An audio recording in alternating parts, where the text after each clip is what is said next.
호세아 2장 2절입니다. 너희 어머니와 논쟁하고 논쟁하라. 그런 내 아내가 아니요 나는 그의 남편이 아니라 그가 그의 얼굴에서 음란을 제하게 하고 그 유방 사이에서 음행을 제하게 하라. 자, 너희 어머니는 고멜을 말하죠. 호세아의 아내 고멜입니다. 논쟁하라. 자, 이 말은 자녀들에게 이제 어머니를 고발해라 이 말입니다. 누가 잘못했는지, 너희 어머니가 얼마나 음란한 여인인지 이걸 한번 고발해라 이 말입니다. 자, 이거는 이제 하나의 간상을 해놓고 하시는 말씀이죠. 자, 예를 들면 호세아와 그 다음에 이스라엘. 자, 이렇게 이제 예를 들면 재판하는 걸 하나의 그 가상으로 이렇게 해놓고 하는 말입니다. 그래서 호세아는 이제 검사 역할을 하는 거죠. 하나님을 대신한 검사 역할이고 이스라엘은 이제 피고가 되는 거죠. 그래서 원고의 주장이 뭡니까? 그는 내 아내가 아니요 나는 그의 남편이 아닙니다. 왜냐하면 피고가 음란하다는 거죠. 예. 다른 나쁜 행위를 한다는 거죠. 자, 그런데 여기서 보면 이제 원고가 원하는 게 뭡니까? 자, 이렇게 가정법원에 이렇게 법정에 섰다는 거는 이제 가상이지만 이제 이혼을 하는 거죠. 예, 끝을 내려고 하는 게 그거죠. 근데 오늘 2절은 보면 그게 아니에요. 그가 그의 얼굴에서 음란을 제하게 하고 그 유방사에서 음행을 제하게 하라. 그러니까 원고가 원하는 것은 이혼이 아닙니다. 그리고 율법대로 하면 이렇게 음란한 여인은 이제 죽여야 되는 거죠. 죽여야 되는데 죽이는 것도 아닙니다. 목적은 뭡니까? 음란을 제하게 하라. 즉 회개하고 돌아오게 하라. 일반 재판과는 다르죠. 일반 재판은 끝내는 건데 여기는 끝내려고 하는 게 아니라 회복하려고 하는 거죠.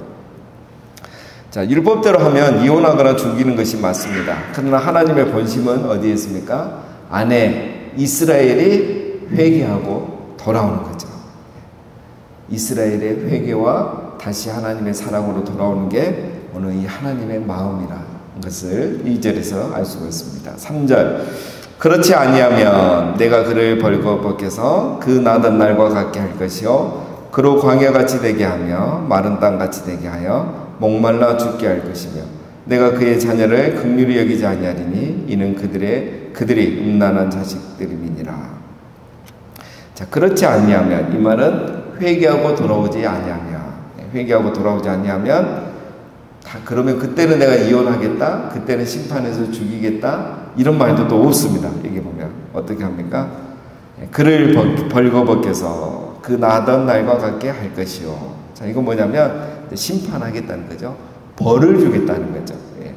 이 말은 이제 사람 벌거벗겨지겠다. 이제 음란한 여인께 이렇게 하는 말이지만 이제 이런 경우는 되게 뭡니까? 이제 전쟁이나 재난이 일어난다는 거죠. 그래서 포로가 되거나 또 이런 재난에 피해가 되면 이제 벌거벗겨진다. 이 말은 또 하나는 수치와 어떤 무력감을 느끼는 거죠. 그래서 자기의 죄가 얼마나 심각한 건지 하나님이 심판해서 벌을 줘서 우리 역사적인 말로 하면은 이제 아수르에 의해서 이제 북이스라엘이 멸망하죠. 이런 일을 통해서 이제 수치와 무력감을 느끼게 해서 하나님께 돌아오게 하겠다. 심판이 목적이죠. 그래서 삶이 광야 같게 하고 마른 땅과 같게 하고 내가 긍휼을 베푸지 않아서 정말 고생하게 해보겠다. 너희 전쟁 한번 나서 나라 멸망하고 포로로 잡혀가봐라. 이런 고생을 하면 이제 돌아올 것이다. 라는 그런 회개와 돌아옴이 목적이다. 라는 것입니다. 자, 5절. 그들의 어머니는 음행하였고 그들을 음신했던 자는 부끄러운 일을 행하였나니 이는 그가 이르기를 나는 나를 사랑하는 자들을 따르리니 그들이 내 떡과 내 물과 내 양털과 내 삶과 내 기름과 내 술들을 내게 준다 하였습니다.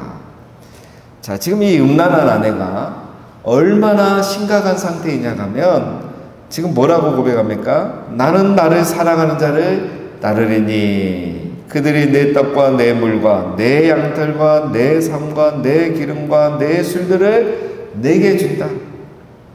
나를 사랑하는 자들은 누굴 말하냐면 우상을 말합니다. 우상. 이스라엘로 말하면 이제 우상. 이스라엘 백성들이 말하기를 우리 우상, 우리가 섬기는 이 바알신이 우리에게 떡도 주고 물도 주고 양털과 삶도 주고 또 기름과 술들도 주고 있다. 그래서 나는 이 사랑하는 바알신을 계속 따르겠다, 섬기겠다, 이렇게 말하고 있다는 거예요. 그러니까 하나님이 이걸 보시니까 얼마나 어이가 없겠습니까, 여러분? 이 보면은 떡과 물이란 건 뭡니까? 가장 필수적인 음식물이죠. 오늘 우리로 하면 밥과 물, 이런 것처럼. 그다음에 양털과 삶, 이거는 의복이죠, 의복. 그 다음에 기름과 술, 이거는 없어도 되지만 있으면 좋은 거죠. 삶을 즐겁게 해주는 거. 자, 이 세 가지를 4개 준다는 거죠, 바알신이. 오늘 우리로 말하면 일용할 양식이죠, 이게 다. 우리가 살아가는 데 필요한 가장 기초적인 의식주를 말하는 겁니다. 이 모든 걸 누가 준다고요? 바알이 준다는 거예요. 우리가 섬기는 그 바알신이 비도 내려주고, 그래서 물도 주시고, 농사도 잘 돼서 곡식도 주고, 떡도 주고. 자, 여러분, 사실 이것은 다 일용할 양식은 하나님이 주시는 거죠. 하나님이 주시는 것인데, 자기들이 가서 열심히 바알신에게 제사했으니까 바알신이 우리에게 주는 거다. 지금 그렇게 생각하는 거예요. 참, 이게 이제 우리 인간의 어리석음이죠. 햇빛과 비를 주신 분은 하나님이시고, 일용할 양식을 주시는 분도 하나님이신데, 그걸 뻔히 알면서도 자기가 바알을 잘 섬겼기 때문에 바알이 우리에게 주는 거다, 이렇게 생각하는 거예요. 자, 오늘 우리로 말하면 이제 우리 인간들도 이렇게 현대인들도 착각을 합니다. 자, 하나님이 우리에게 사실 일용할 양식을 주시는 거죠. 햇빛과 비를 주시고, 우리의 먹을 것을 주시고, 또 우리의 건강을 주시고, 다 이게 하나님이 원래 우리에게 주신 선물이죠. 근데 우리는 그렇게 생각을 안 하죠. 내가 열심히 했고, 또 잘했기 때문에, 그래서 내가 이런 부와 또 삶을, 풍요로운 삶을 누릴 수 있다, 누리고 있다, 그렇게 생각하는 거예요. 자, 하나님은 우리 인간이 하나님이 우리에게 주신 것을 하나님이 주신 것으로 생각하지 않고, 그것을 내가 이렇게 해서 얻었다고 생각할 때 하나님의 방법은 그 주신 것을 빼앗아가는 겁니다. 거둬가는 거죠. 그래서 북이스라엘은 이제 이 지금 여로보암 2세 시대가 가장 번영한 시대라겠죠.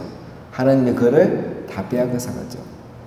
하나님 주셨는데 바알신이 줬다 하니까, 그럼 바알신이 언제까지, 바알신은 계속 잘 줄 거 아닙니까? 왜냐하면 계속 이들이 바알신을 섬기니까. 그런데 하나님은 그걸 뺏어가 버린 거예요. 주전 722년에 아수르에게 멸망하게 합니다. 그럼 그들이 바알신에게 아무리 해도 이제는 그때는 소용이 없죠. 그러면 이제 그때 가서 깨닫는 거죠. 아, 이거는 바알신이 준 게 아니라 하나님이 뺏어간다고 했는데 뺏어가신 거 보니까 하나님이 주셨던 것이었구나. 그걸 깨닫는 거죠. 그래서 우리가 하나님이 주신 걸 하나님이 주신 거라고 인정하지 않고, 내가 얻은 거라고, 내가 잘했다고, 열심히 했다고 생각하는 순간 하나님 그를 다시 빼앗아 가시죠. 그래서 우리가 하나님 앞에 다시 기도하게 하시고 다시 돌아오도록 하시는 게 하나님의 방법이고, 오늘 지금 이제 북이스라엘에게 그렇게 하시겠다는 겁니다. 6절.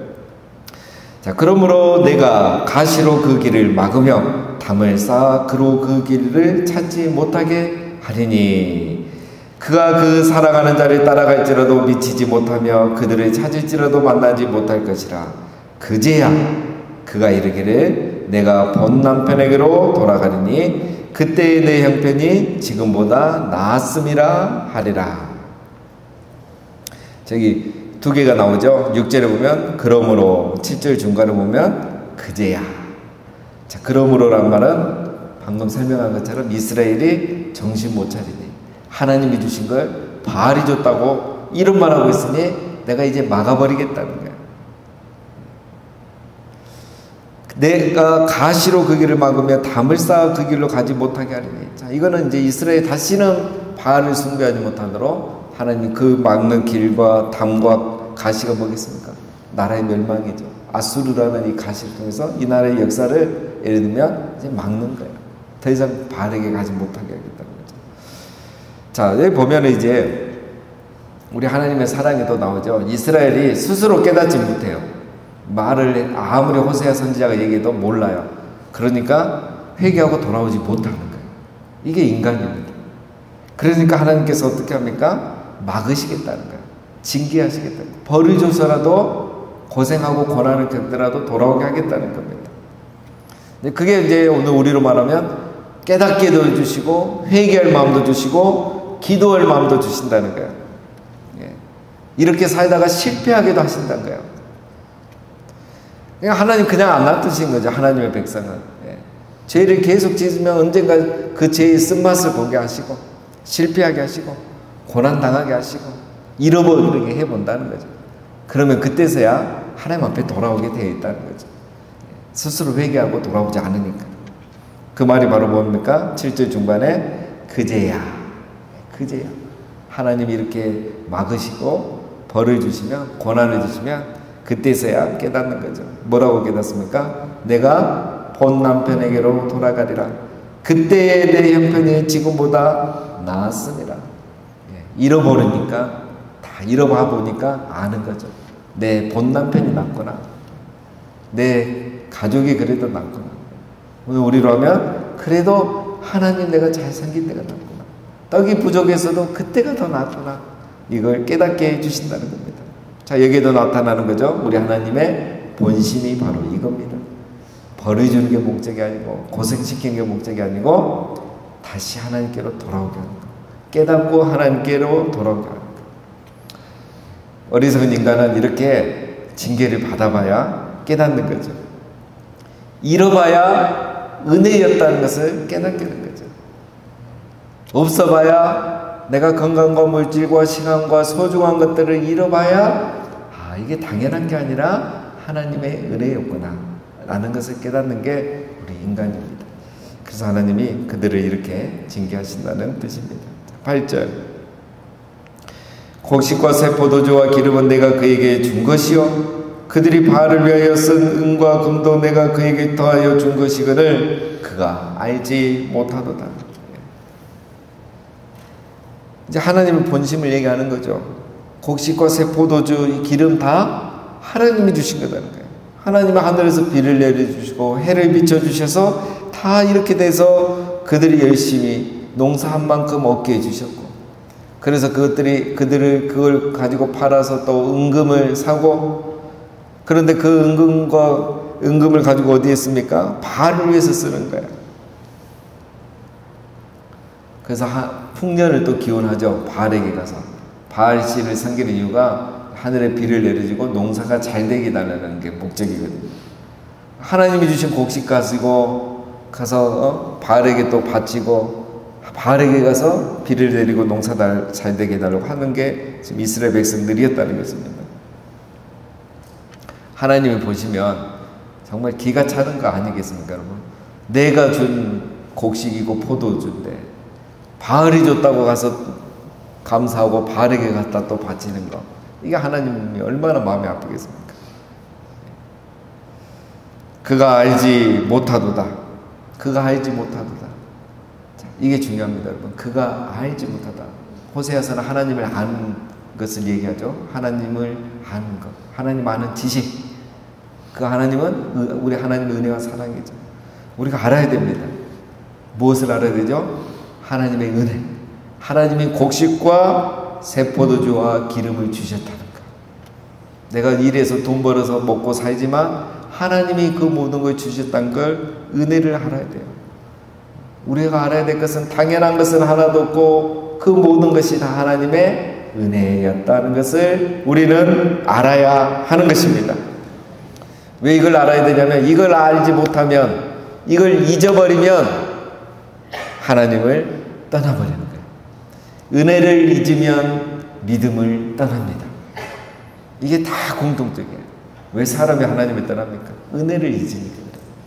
아담과 하와가 왜 하나님을 떠납니까? 은혜를 잊어요.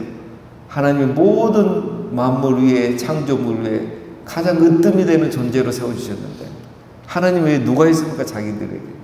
근데 그 은혜를 잊어버리고 하나님처럼 되려고 하는 거예요. 은혜를 잊어버리고 감사하지 못하고 만족하지 못하면 다 믿음을 떠납니다. 그게 우리 인간의 본성이에요. 그래서 하나님이 축복, 우리를 막 너무 잘 되게 해주시고 싶어도 그렇게 못합니다. 은혜를 잊지 않을 수준으로 우리에게 은혜를 베푸신 거죠. 자, 9절입니다. 그러므로 내가 내 곡식을 그것이 익을 계절에 도로 찾으며 내가 내 새 포도주를 그것이 맛들 시기에 도로 찾으며 또 그들의 벌거벗은 몸을 가릴 내 양털과 내 샴을 빼앗으리라.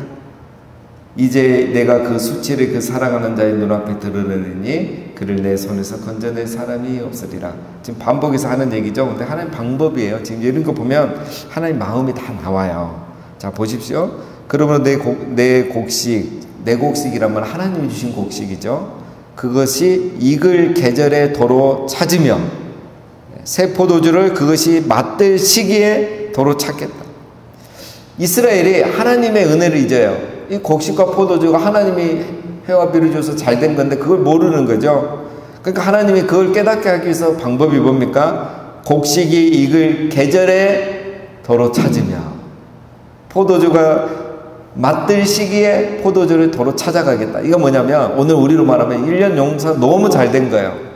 이제 추수 딱 하고 추석 지나고 추수하면 되는데 그날 태풍이 와버리는 거예요. 갑자기 뭐 30년 40년 만에 비가 쏟아지는 거예요. 그래갖고 수확을 하나도 못해요. 갑자기 우박이 와가지고 이제 사과 배 추수해서 팔아야 되는데 수확을 못하는 거예요. 다 떨어져 버리는 거예요. 이게 뭐냐면 익을 계절에 이제 다 됐다. 이제 추수하면 된다. 아이고 바위신이 도와줬네. 이 생각할 때쯤 하나님 해버리겠다. 하나님 왜 이렇게 하시겠습니까? 깨닫게 하기 위해서. 추수 때까지 아무 일 없이 잘 추수한 게 하나님 은혜였지. 하나님 은혜 안 베풀어 주시고 지켜주지 않으면 갑자기 비가 오고 태풍이 오고 우박이 내리고 또 전쟁이 날 수도 있고 지진이 날 수도 있고. 그래서 하나님께서 왜 이렇게 하시겠습니까? 이게 이제 인간에게 깨달아지라고, 깨닫고 겸손해지라고. 내가 농사를 열심히 해서 이 농사가 잘 된 게 아니고 내가 그렇게 관리를 잘하고 농약을 잘 쳐서 수확을 이렇게 많이 할 수 있는 게 아니었구나. 하늘이 도와줬구나.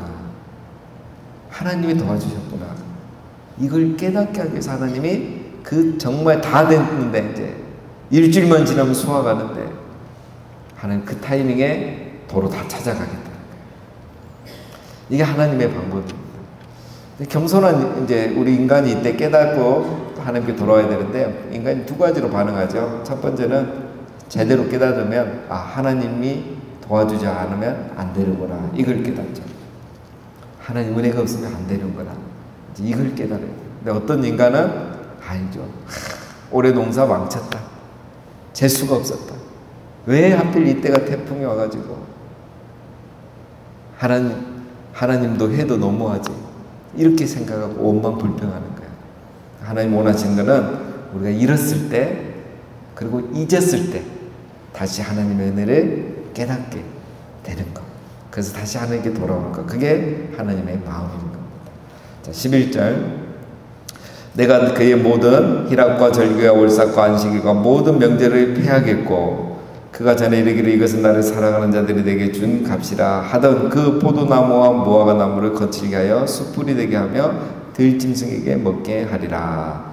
자, 이제 11, 12절도 이제 이 나라가 결국은 멸망하는 걸 말하죠. 나라가 없으니까 어떻게 합니까? 이런 절기를 지킬 수가 없죠. 그리고 포도주와 무화과 나무 이제 농사를 못 짓죠. 그러니까 사람 살던 곳에 들짐승이 와서 살게 되는 거죠.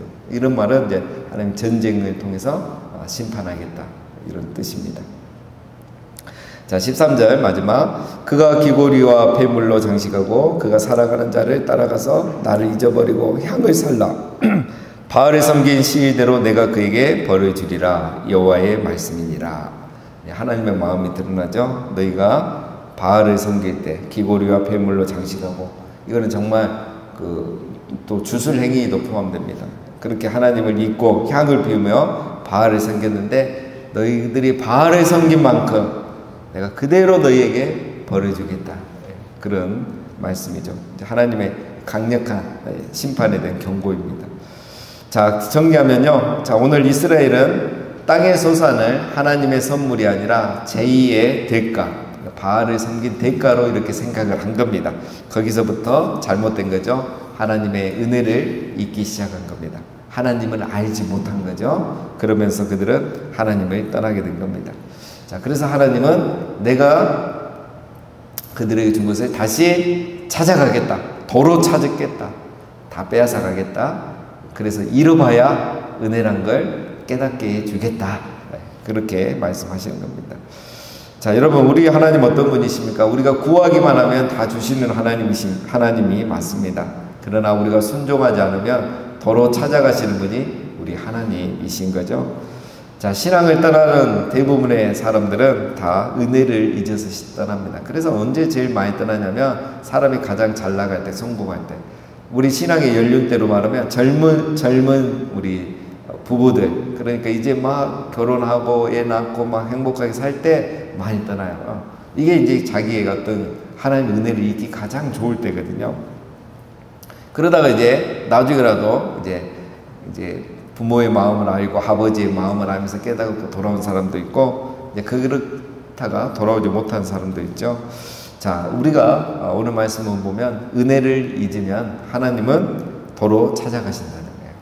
우리가 항상 모든 것이 당연한 것이 아니라 하나님의 은혜였음을 우리는 기억해야 될 줄로 믿습니다. 그래서 잊기 전에, 잃어버리기 전에 회개하고 돌아오는 게 가장 좋은 거죠. 우리 모두가 항상 모든 것이 당연한 게 아니라 하나님의 은혜임을 기억하고 주셨을 때 순종하고 누리는, 우리가 금요 기도회 때마다 하는 게 이거죠. 계속 반복되죠. 순종하면 계속 누리고 살 수 있고, 지난주 말씀처럼 잊어버리면, 망각하면 잃게 된다는 거죠. 그래서 늘 순종하심으로 이미 받은 은혜를 누리면서 항상 가나안 땅에서 약속된 축복을 항상 누리며 살아가시는 우리 모두가 되시기를 주님의 이름으로 축원드립니다.